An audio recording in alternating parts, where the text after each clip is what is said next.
আমি জানি না কিভাবে ডাকলে আপনি আমার ডাকে সাড়া দিবেন। আমি জানি না কিভাবে চাইলে আপনি আমার চাওয়া পূরণ করবেন। আমি জানি না কিভাবে হাত উঠালে আপনি আমার হাত দুটো ভরে দিবেন। আমি জানি না কিভাবে দোয়া করলে আপনি আমার দোয়া কবুল করবেন। কিন্তু আপনি তো আপনার গুনাহগার বান্দার অন্তরের সব খবর জানেন। ইয়া রব, আপনি তো অন্তরটাই দেখেন এবং আপনিই তো বলেছেন, তোমরা আমাকে ডাকো, আমি তোমাদের ডাকে সাড়া দিব।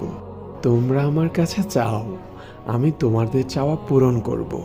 আপনিই তো বলেছেন, খালি হাতে ফিরিয়ে দিতে আপনি লজ্জা বোধ করেন। আমার যোগ্যতার বাহিরে আপনি অনেক কিছুই দান করেছেন। আমি এখনো বিশ্বাস করি আপনি আমাকে নিরাশ করবেন না। আমি জানি আমি ছাড়া আপনার অনেক উত্তম বান্দা রয়েছে, কিন্তু আমার আপনি ছাড়া আর কেউ নেই। আমার আবদার করার মতো, ডাকার মতো, চাওয়ার মতো আপনি ছাড়া আর কেউ নেই। হে আমার রব, আমায় আপনি আপনার রহমতের চাদরে আবৃত করে নিন।